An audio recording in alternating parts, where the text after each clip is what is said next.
नमस्कार. आज आपण डिस्कस करणार आहे मिथ्स अबाउट IVF प्रेग्नन्सी. म्हणजे असे भरपूर गैरसमज असतात जेव्हा माझ्याकडे पेशंट्स येतात OPDमध्ये की मॅडम असं होईल का? तर आपण त्याच्यातले मेनली जे 4 मुद्दे आहेत ज्याच्याबद्दल पेशंटला खूप जास्त गैरसमज असतो ते आज आपण डिस्कस करणार आहे. पहिला गैरसमज असतो की IVFमध्ये भरपूर जे इंजेक्शन्स देतात त्याच्यामुळे जीवघेणा आजार म्हणजे कॅन्सर होतो का? तर IVFचे जे इंजेक्शन असतात ते एकदम सेफ असतात. आता IVFला ट्रीटमेंटची प्रोसेस सुरू आहे ती 4 दशकाहूनही जास्त झालेली आहे आणि त्याच्यावर कंटिन्युअसली संशोधन सुरू आहे. नवीन ज्या प्रणाली येत आहेत, तर असं दिसून आलेलं आहे की IVFचे इंजेक्शन टोटली सेफ आहे आणि त्याच्यामुळे कुठलाही मोठा दुर्धर आजार होत नाही. दुसरा एक गैरसमज असतो की IVFचे जे बेबीज होतात ते नॉर्मल असतात का?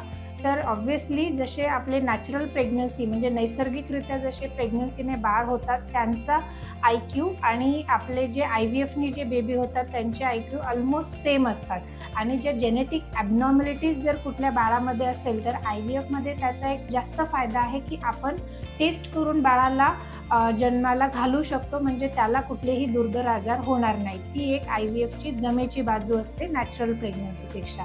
तिसरा गैरसमज असतो की IVF प्रेग्नन्सी जे ट्रीटमेंट घेतात तेव्हा बेड रेस्ट करण्याची गरज असते का? तर बेड रेस्ट आपण कुठल्याही पेशंटला सांगत नाही. बेड रेस्ट आपण जेव्हा एखादी काही ब्लिडिंग किंवा स्पॉटिंग असेल तर त्याच पेशंटला तात्पुरता 3 किंवा 4 दिवस, नाही तर पूर्ण IVFची जी प्रक्रिया सुरू असते इंजेक्शन घेणे किंवा एम्ब्रिओ ट्रान्सफर करणे, त्याच्यामध्ये तुम्हाला डॉक्टर कधीही सांगणार नाही की तुम्हाला बेडवरच असायचं आहे म्हणून. आणि चौथा एक मिथ्स असतं की IVFमुळे जे इंजेक्शन्स असतात ते खूप जास्त पेनफुल असतात.